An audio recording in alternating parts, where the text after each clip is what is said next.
meteorologist Tim Strong for your first alert. Parker's Kitchen is my new daily coffee stop. Gourmet beans are freshly ground for every cup. Get your own cup of great tasting, freshly brewed coffee at Parker's Kitchen. Live from Augusta, you're watching News 1226 this morning. A controversial project back in the spotlight as one of the largest energy providing companies talks plans for a massive pipeline expansion in one of our counties. When you can weigh in. And Augusta City leaders brainstorming solutions to combat eyesores in the city. We've got that and much more just ahead, but first, good morning. Thank you for joining us. I'm Nick Proto. And I'm Ashley Campbell. At 6 o'clock on your Monday, we're off to a start on a brand new week. Tim, how's it looking out there? Not bad. Yeah, it doesn't look bad at all. No, not uncomfortable here. Now, the difference in this week has posted approaching 602. A $3 billion project could include one of our local counties. People living in Jefferson County and stakeholders can weigh in tonight about natural gas pipelines possibly being installed. Your Taylor Martin joining us now live in the newsroom this morning. Taylor, who's behind the plans and what can the community expect? Well, Kinder Morgan, one of the largest energy infrastructure companies in North America, will send their representatives to the North Jefferson YMCA tonight to discuss an expansion project. The company says the South System Expansion 4 project would consist of 14 new natural gas pipeline loops, stretching approximately 279 miles along S&G's existing South Main Line that runs through Mississippi, Alabama, and Georgia. There will also be modifications and horsepower expansions planned for current stations. This is not the first time our area is hearing from Kinder Morgan. You may remember the dispute about the planned Palmetto pipeline. In 2016, the company tried to use eminent domain to build a pipeline on private land in Georgia and South Carolina. Now, both states passed bills prohibiting the use of eminent domain by private companies. The Savannah River Keeper says this marked the first time people truly saw Georgia and South Carolina come together to fight a project. Both bills have since expired. Now, if you want to share your thoughts on this now, that meeting is tonight from 6 to 8 p.m. Again at the North Jefferson YMCA in Brins. A virtual open house will be held Tuesday, March 4th from 7 to 8 p.m. You'll have to register for that ahead of time. What you're looking at now is the expansion project's page on www.kindermorgan.com. Scroll down to find the virtual open house registration section. You'll need to give your name and an email at least. Phone number is optional. All right, thanks for that, Taylor. Back in Augusta, blighted properties are considered a chronic problem, according to code enforcement leaders. They deal with every issue from overgrown lawns to abandoned buildings that need to be torn down. Commissioners are trying to decide what they could add to the blight ordinance, but for now, neighbors tell us they want to be proud of what they worked for. One woman says she's lived in Harrisburg all her life, and in that time, she's seen unwanted neighbors move in. Too far gone because it's so old. You have to tear it down and rebuild it again. We are a neighborhood and we all to stick together and work together and try to get this neighborhood back right ourselves if nobody else will help. Some commissioners say they'd like to talk about centralizing the demolition process because of how widespread blight is today. Several homestead exemption hearings will be held tomorrow, and it's a chance for you to weigh in. The city of Grovetown will meet in the council chambers at 2 p.m. The Richmond County School System will meet at 3:30 in the central office boardroom, and the Augusta Commission will meet at 6 p.m. at the Warren Road Community Center. The city of Harlem will meet at 6:30 in Harlem's Public Safety Building. This morning, we're learning the name of a victim in a deadly Orangeburg crash. The coroner's office identifying that victim as 28-year-old Shedrick Calloway Jr. Authorities say he died in the crash on Highway 178 near Kennerly Road Saturday evening. The Aiken County Sheriff's Office is searching for a suspect after a drive-by shooting injured a person. Aiken County Dispatch says it happened on Weston Street just before 9:30 Saturday night. Officials say the victim was stable about 2 hours after the shooting. Of course, we'll let you know when we hear anything about a suspect or a description of the vehicle. Georgia State Patrol is investigating a crash with injuries involving a Richmond County deputy. State troopers say the deputy was responding to a call before the head-on collision. Officials say it happened around 3:40 Friday afternoon at the intersection of East Boundary Street and Broad Street. State troopers say the deputy was sent to the hospital for their injuries. No word yet on the extent of those injuries or if the other driver was injured. We'll let you know once we learn more. Electric vehicle advocate. Tomorrow, looking soggy through Thursday, clearing up decent for Valentine's Day on Friday at 62. It's 6:13. The annual CSRA Hardball helping the American Heart Association continue its mission to keep hearts strong and families together. The event was hosted at the Augusta Marriott Convention Center on Friday. Rosanna Halliburton was the MC with some of our News 12 team in attendance. I was out there, my first time at the Hardball. Great event. They showcase some really amazing people and their stories of survival and success and discovery. They've got all of these 4 different pillars of the American Heart Association. They raised a lot of money out there too, so it was a great time. Yeah, always a good time each year that they do that. And Friday was also We're Red Day, raising awareness of cardiovascular disease, which is the #1 killer of women. And almost ignoring the signs of a heart attack nearly cost one South Carolina lawmaker his life.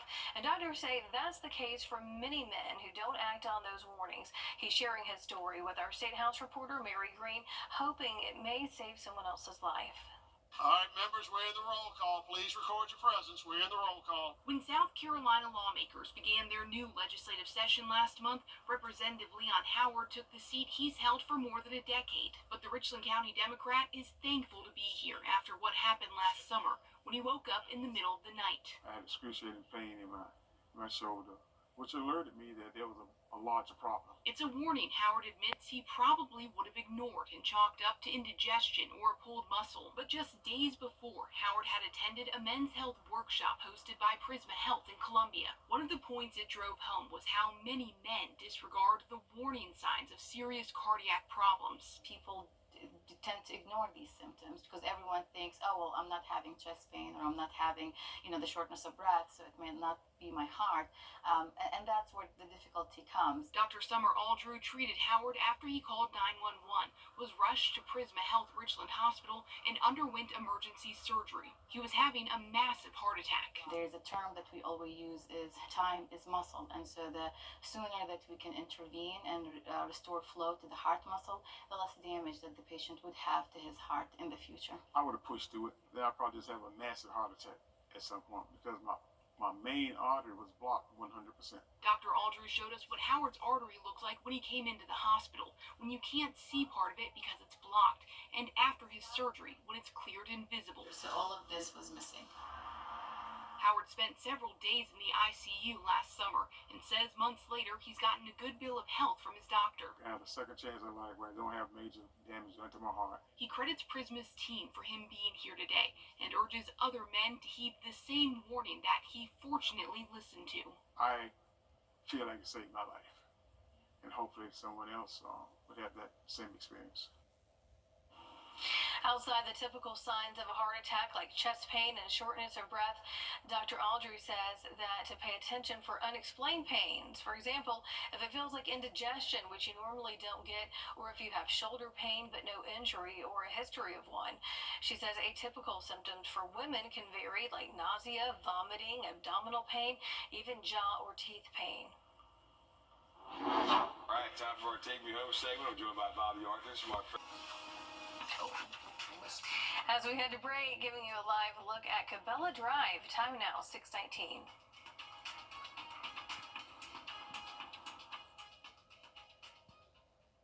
I got to know Austin when he was a student. I just remember that he was just an upstanding young man, very respectful. When I had my car accident, I thought to myself, I'm going to call Austin Jackson. As we sit here today, I'm thrilled to hear that you're feeling much better. That's how I want to see people in the end. They're back to the way they were before the wreck happened. I'm so glad you called us, and it's a privilege to be able to pay back the people who've helped shape me. And Gerald Jones is easy. I look at her and I see my future. She is the promise that gives meaning to each new day. Her love holds us close and guides us. She is, and always will be, my everything. I celebrate her with a jeweler that I trust. And that's Windsor. Welcome back. A week and a lot of rain coming in for the two state as we head through the midweek forecast in just a bit. 6:31. A $3 billion project could be coming to one of our counties. Jefferson County neighbors and stakeholders can weigh in tonight about natural gas pipelines possibly being installed. Your Taylor Martin joins us live in the newsroom this morning with what we know. So Taylor, who's behind the plans and what can the community expect? Well, Kinder Morgan, one of the largest energy infrastructure companies in North America, will send their representatives to the North Jefferson YMCA tonight to discuss an expansion project. The company says the South System Expansion 4 project would consist of 14 new natural gas pipeline loops stretching approximately 279 miles along SNG's existing South Main line. That runs through Mississippi, Alabama, and Georgia. Now, there will also be modifications and horsepower expansions planned for current stations. This is not the first time our area is hearing from Kinder Morgan. You may remember the dispute about the planned Palmetto pipeline. In 2016, the company tried to use eminent domain to build a pipeline on private land in Georgia and South Carolina. Both states passed bills prohibiting the use of eminent domain by private companies, and the Savannah Riverkeeper says this marked the first time people truly saw Georgia and South Carolina come together to fight a project. Both bills have since expired. Now, if you want to share your thoughts on this now, that meeting is tonight from 6 to 8 p.m. Again, at the North Jefferson YMCA in Rennes, a virtual open house will be held Tuesday, March 4th from 7 to 8 p.m. You'll have to register for that ahead of time. What you're looking at now is the expansion projects page on www.kindermorgan.com. Scroll down to the virtual open house registration section. You'll need to give your name and at least an email. A phone number is optional. All right, thanks for that, Taylor. Augusta city leaders have been swamped with blighted properties. We're talking about grass standing several inches high to abandoned vehicles and homes. Now commissioners are trying to figure out ways to tackle that problem. One suggestion, adding more rules to the blight ordinance.